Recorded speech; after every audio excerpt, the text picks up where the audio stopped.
Yotta presents AI for India, Reimagining Digital Transformation in association with CNBC-TV18.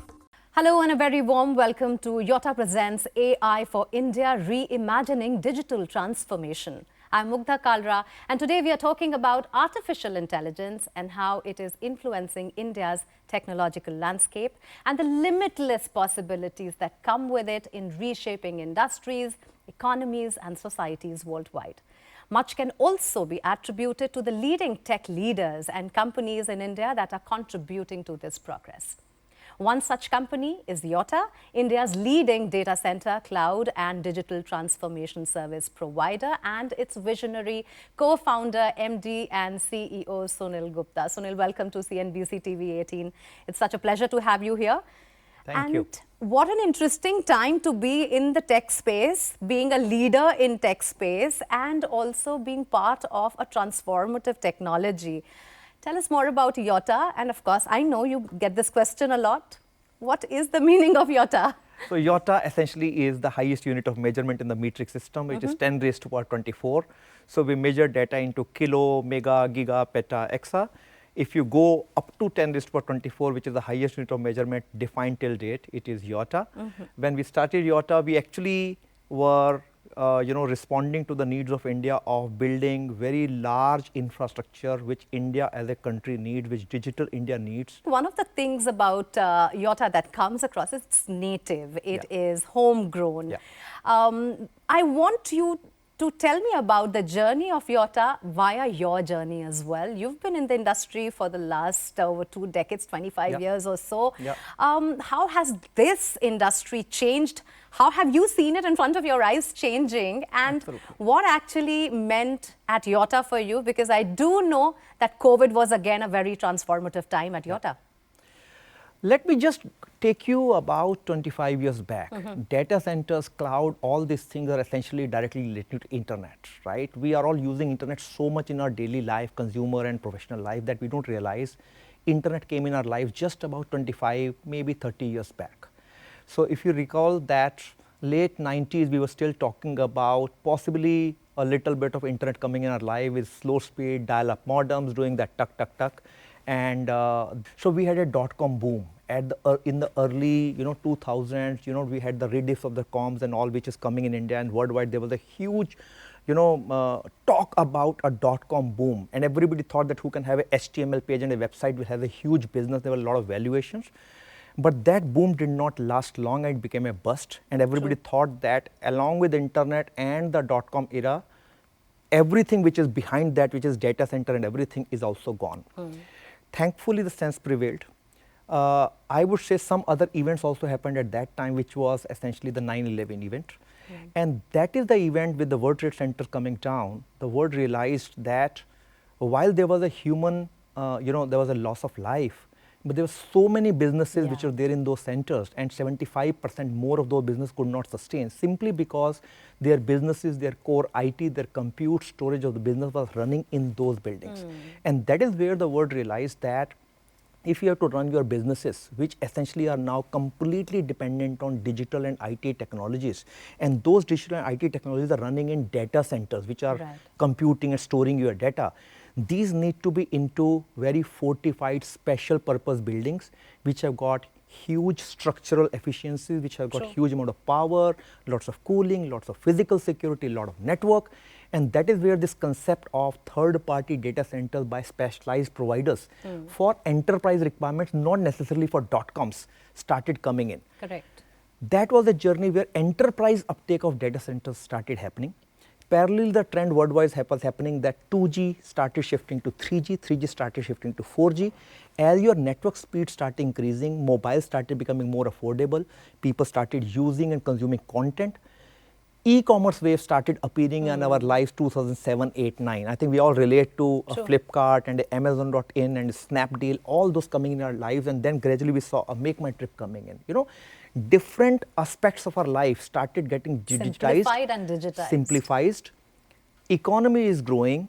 The people are becoming much more comfortable using and putting their debit cards and credit cards on internet so that they can purchase. So all these trends, along with the economic growth, were happening. The technology drivers and the business drivers were, coming together continuously. Right.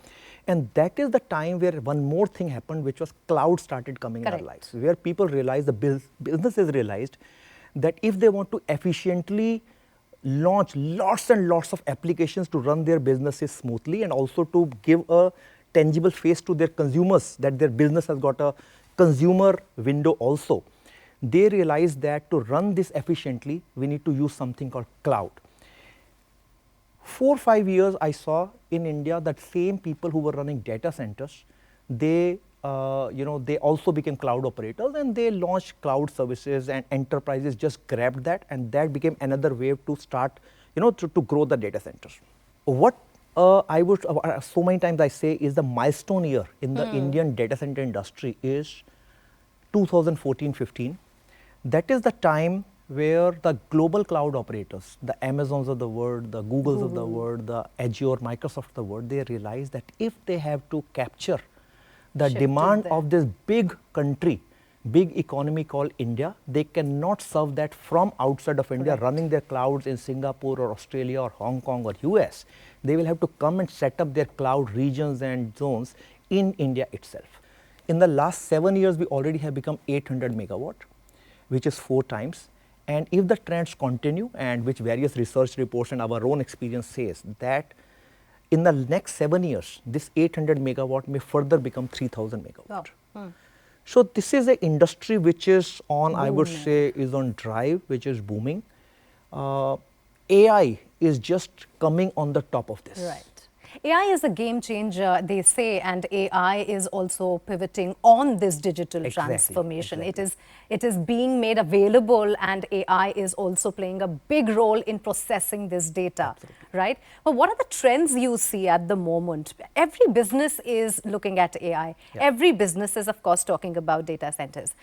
Amidst all this, we are in an economy which is primarily also run by its own people, the demography dividend that we talk about. In this context, where do you see homegrown data centers coming? We have to talk about something which is far more local, which understands the language India speaks, because there are only 3-4 big players. Do you see a time where, and how soon? I do see the time, but how soon will that time come when you see a homegrown big data processing player? What we say about India is that any technology wave which has come in the world, India will be a late adopter of that. But once India starts adopting it in a big way, that is how our hunger for technology is, as a knack for technology adoption, even at a consumer level, that once we start adopting, India ends up becoming largest in the world. Whether you see PC adoption, whether you see mobile adoption, whether you see internet, and now 4G to 5G adoption, whether you see cloud adoption, and now hopefully we'll see the same thing for AI as well. If I talk about the various layers of technology in data centers, there's no denying the fact that the underlying data center infrastructure which India is making today, it is all made by mostly Indian companies. Even when global cloud operators are coming and setting their clouds in India, they are essentially using data center made by Indians. Correct. And you can take it that these data centers, in terms of quality, in terms of scale, in terms of resiliency, they are best in the world. In a way, it's good that we started late. So naturally, you are able to adopt the latest technologies, right, and latest specifications. You are also able to take care of the concerns about sustainability and using green power in your data centers. One of the challenges that we see when we talk about data is, of course, security, privacy, etc. India is an interesting land where a lot of people talk about privacy, but they aren't all that fussed about their data being out, because they don't really have the time to sort of dwell on the fact that what are people doing with my data, right? Having said that, our phones, our machines are always hearing us. There is a lot of data being collected. We have come up with data privacy laws, but what are the real challenges there? I think it is a balance between our perception about the need of our own personal data security versus the convenience in our life. Correct. Right? That is the balance we all are subconsciously making all the time. Right. There are tools available which continuously, whether it is a social media company or any other company which is publicly available giving some service on the internet, they are putting it to protect the users. Like there are now norms being defined from a regulation point of view by the government that if a user data is there, which data is harmful. So there has to be a policy framework that the social media guys will have to remove that content or process or moderate that content.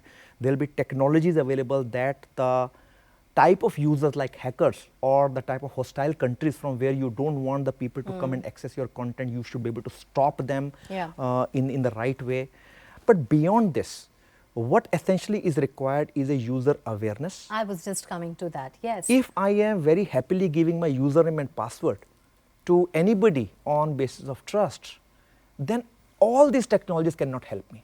So essentially, while there will be technologies, while there will be a regulation layer by the international bodies or by the local and the state governments, but essentially it will lie to more and more user awareness and a user decision making that how I protect myself by being more aware of what is happening around me and what is the balance I am keeping between my need of convenience and access to the public services versus my concern for safety of my data.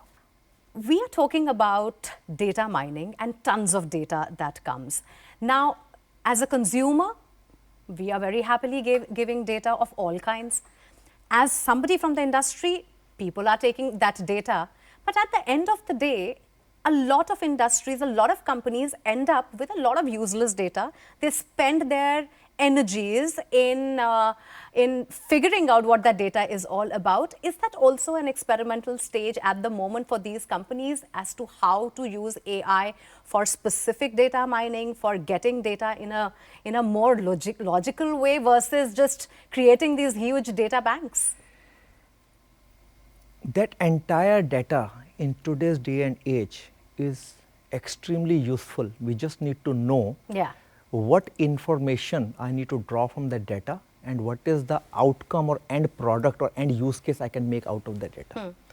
Today we all are talking about artificial intelligence, right? Machine guiding us what to do. A recommendation comes to us from our OTT app, or a recommendation coming to us in our e-commerce platform what to buy next, right? A machine talking to us as a chatbot when we are dialing for help on any of the service provider. All these are examples of AI. So any type of data is useful. Many of the people are collecting with a already pre-agreed idea in their mind that what they will use the data for. But many of the people are today using this data that if not today, this data will be useful for us to create some sort of an AI model in future. So it's all useful. People just need to know how to make use of this data. You just explained how much energy, how much infrastructure is required for this data to be deciphered, put safe in, etc., etc. The biggest thought that comes to people's mind is this is an energy guzzler. Yep. And when we talk about sustainability and all those lofty climate conversations that we have, in the same line as data centers, how do we bring that balance now? While we all are consuming data and taking benefit of digitization all around us as consumers, little are we realizing that this entire easiness in our life is coming at a big cost to environment. Each of our clicks from our mobiles or laptops or desktop or our smart TV is actually going into a data center where that data is stored, where it is getting processed, computed and stored and given back to us. 3% of the worldwide energy today is actually being consumed in a couple of thousands of buildings in the world which are data centers. And this, by the way, is a number higher than the total energy consumed by the entire airline industry of the world. What they are saying, and we can believe that trends, that if the same trends continue, minus the effect of AI, this 3% might become 7% by 2030. Now, how do we take care of this scenario? Digitization is there, we all want to have this, but at the same time, how do we ensure that the ESG concern of ours are also taken care of while we are working for this development? There are two things we need to do fundamentally. the amount of power we are using in these data centers and the type of power we are using in these data centers. Type of power is necessarily you use green power and not the thermal power which is possibly by coal or wood. There are regulations coming in, there are self-regulations by the operators being done. If you talk about a city country like Singapore, because of this concerns, a small country like that was having so much of data centers that the government in 2019 actually put a moratorium on the construction of data centers. That moratorium got lifted just last year, and that also which came with lots of qualifiers that only data centers this size and scale can be made, and those data centers necessarily have to be powered by green energy. Right. The part number 2 is the amount of power you are consuming. That amount of power consumption has got again 2 parts. One is that you actually reach out to the chip suppliers, the equipment manufacturers, and ask them to make chips which are much more power efficient, and lot is being done by Intel and AMDs and NVIDIAs of the world to make their chips much more power efficient. The second part is the data center design, the data center engineering and the data center operations which we do. How do you ensure that the technology you're using, for example, the cooling technology which you're using in our data center, most of the time our data center, the conventional data centers are cooled by air, which is not necessarily the best medium to take the heat out. But if we start taking liquid, let's say water or specialized type of liquid, as close to the chip which is getting hot because of the processing, so that the heat is taken out from the chip right from the source itself. Right. And water takes it out. Possibly you are then saving so much of power which was unnecessarily going to cool that chip. These are some of the technological changes which DC operators, data center operators need to do. Of course, it means much heavier investment compared to what you are doing traditionally. Because a lot of R&D needs to be funded for something like this to happen. Exactly. So there's a lot of R&D which need to be funded. There's a lot of R&D and commercial products are available. The need also is there that how do these products, these are specialized products which need to, how they get adopted on a mass scale so that the prices also start coming down. And people realizing that even though you are investing into them and paying a little higher price than the capex upfront, but your return on investment is so good because you're saving on the power usage becomes so high that within 2 or 3 years you are able to get your returns on investment. So it's a matter of, I would say again, awareness on the part of people like us operators that we start going towards these better technologies to save power, and also it's a matter of somebody taking a first hand that yes, I will invest into these technologies and make sure that I make my data center green, both by adopting green sources of power and also by adopting these type of cooling technologies which save my consumption of power. Before I let you go, Sunil, I think one of the questions that comes to people's mind is about the talent. You know, there is talent acquisition, there is attrition, there is upskilling, there is skilling, and at every level you need that. What is Yotta's modus operandi, if I can ask there? How do you get your people? What are your people policies? Do you feel there is a vacuum somewhere? Do you feel there needs to be more training? What is the overall picture when we talk about skills and people? See, data center is an industry which is consuming, I think, every single branch of engineering. You are at the very basic level, you are dealing with civil engineering aspects because you are purchasing a land and building a civil structure which is data center building. You are putting so much of electrical, cooling, mechanical, automation, physical security aspects that those branches of engineering start coming into picture. And once this data center is ready, you start getting into telecom domain because you need to have internet into this data center so that people can come and consume the content which is running in there. While you can have maybe a young fresh talent coming in from colleges or from lateral hiring, you can train them, educate them. The challenge is coming at a senior level, the people who really know the tricks of how to design, how to engineer and how to operate this data center, and that is where it is like few players chasing too fewer talent, trying to poach each other's talent, and that is where how we are able to still get people from the lateral industries, maybe somebody from processing industry, maybe somebody from a manufacturing industry, maybe somebody from an auto industry, because fundamentals of engineering are still being played out there as well. How you customize their skill sets and make them adaptable to your needs as data center possibly is the thing we need to do. But again, somebody has to take that bait and actually go for that talent, and that's how we are actually essentially trying to do for last couple of years. Wonderful. This was such a great conversation, and thank you so much for all the insights and for your time, and wonderful to be in a space which is constantly evolving and to be a leader at that. It's fantastic. Thank you so much. Thank you for having me. Thank you so much. Bye.